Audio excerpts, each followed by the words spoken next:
चालक के कर्मचारी के साथ एक लूट की घटना घटित हुई थी, जिसमें 7,46,000 रुपये की लूट की गई थी। इस घटना के लिए एडिशनल एसपी सिटी के नेतृत्व में सीओ लालगंज, सीओ सिटी और एएसपी अंडर ट्रेनिंग के साथ में 3 टीमें गठित की गई थी।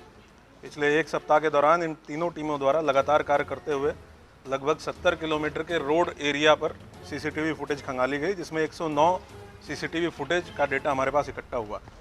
इस डेटा को सर्विलांस टीम के साथ काम करते हुए डेवलप किया गया, जिसमें हम लोगों को महत्वपूर्ण सुराग मिले। 19 संदिग्ध लोगों से पूछताछ की गई। तीनों टीमों के द्वारा लगातार कार्य करते हुए कुल 7 अपराधियों को गिरफ्तार किया गया है, जिसमें 6 अपराधी कल रात्रि में गिरफ्तार किए गए और एक शातिर अपराधी जो आज सुबह पुलिस मुठभेड़ के दौरान घायल हुआ है, दाहिने पैर में उसके गोली लगी है, उसको आज गिरफ्तार किया गया है। इन टोटल 7 अपराधियों से जो लूटा गया धनराशि थी लगभग 7,46,000, उसमें से 7,01,000 की धनराशि के बराबर टोटल मूल्य की वस्तुएं बरामद कर ली गई है, जिसमें से 6,95,000 कैश है और 6,000 रुपये जो इन्होंने इस्तेमाल किया था खरीदने के लिए, उसको बरामद किया गया है। इस घटना की पटकथा पीड़ित के बचपन के साथी, जिसका नाम हरिवंश गोपाल है, जो आप लोगों के सामने है, इसके द्वारा ये पूरी पटकथा लिखी गई। हरिवंश गोपाल, इसके साथ मानवेंद्र चौबे और अनाम यादव, इन 3 लोगों के द्वारा मुखबिरी इसकी की गई। घटना कारित करने के लिए इनके द्वारा यहाँ इस जनपद के हिस्ट्री शीटर अपराधी, जो थाना जैनपुर का हिस्ट्री शीटर है मैकू यादव, उससे संपर्क स्थापित किया गया। मैकू यादव ने अपने साथी ब्रजेश यादव के साथ मिलकर नीले रंग की अपाचे बाइक से ये घटना कारित की।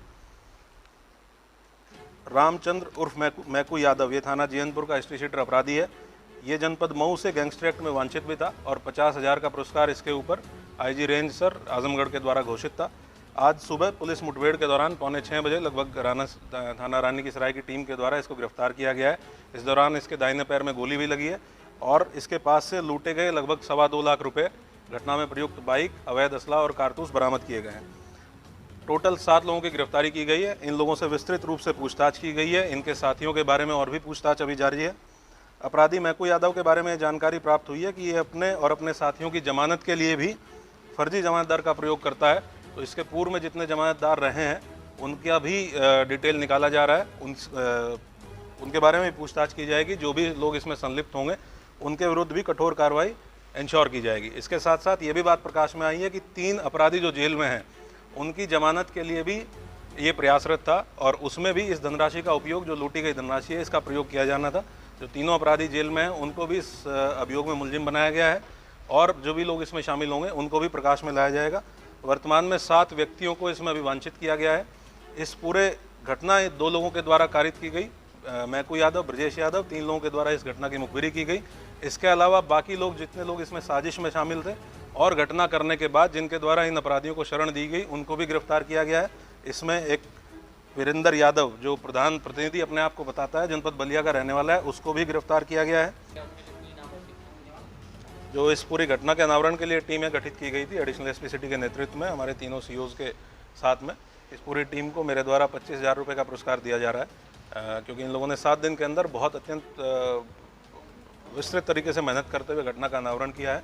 और इसमें जो शासन से सिल्वर और गोल्ड डिस्क दी जाती हैं, प्रशस्ति पत्र दिए जाते हैं, उसके लिए भी मेरे द्वारा रिकमेंडेशन करके भेजा जा रहा है, क्योंकि घटना का अनावरण हुआ है प्लस उसके साथ जो बरामदगी है, लगभग हमने टोटल अमाउंट की बरामदगी कर ली है और जो बाकी वांछित अभियुक्त हैं उनको भी गिरफ्तार करते हैं, उनसे पूरी बरामदगी इंश्योर की जाएगी। मैं इसमें खास करके आईजी रेंज आजमगढ़ सर, जिनके द्वारा हम लोगों को लगातार मार्गदर्शन दिया गया, और एसपी मऊ और उनकी टीम को भी धन्यवाद देना चाहूँगा, क्योंकि ये मऊ से वांछित था और उनके द्वारा भी बहुत महत्वपूर्ण सुराग हम लोगों के साथ शेयर किए गए और ये अंतर जनपदीय कोऑर्डिनेशन के माध्यम से इस पूरे गैंग को वर्कआउट किया गया है। बहुत जल्दी बाकी लोगों को भी गिरफ्तार करते हुए बहुत कठोर कार्रवाई इनके विरुद्ध की जाएगी। और इस केस में हम लोग एक पूरा वृत्त अभियान चलाते हुए कि कौन कौन लोग हैं जो इनकी जमानत कराने में सहयोग करते हैं, कौन लोग हैं जो इनको गांव में समर्थन देते हैं, कौन लोग हैं जो इनको घटना करने के बाद शरण देने में मदद करते हैं, इन सब लोगों को गैंगस्टर का अभियुक्त बनाते हुए और आगे की कार्रवाई इंश्योर करेंगे। नहीं, इसमें सिर्फ मैकू यादव का आपराधिक इतिहास है, जिसके ऊपर लगभग 16 मुकदमे इससे पूर्व के दर्ज हैं। जो अभी मुकदमे दर्ज हुए हैं वो मिला के इसके लगभग 19 मुकदमे टोटल हो जाएंगे। तो ये हिस्ट्री शीटर अपराधी है और वांछित था मऊ से 50,000 का इनाम इसके ऊपर घोषित है।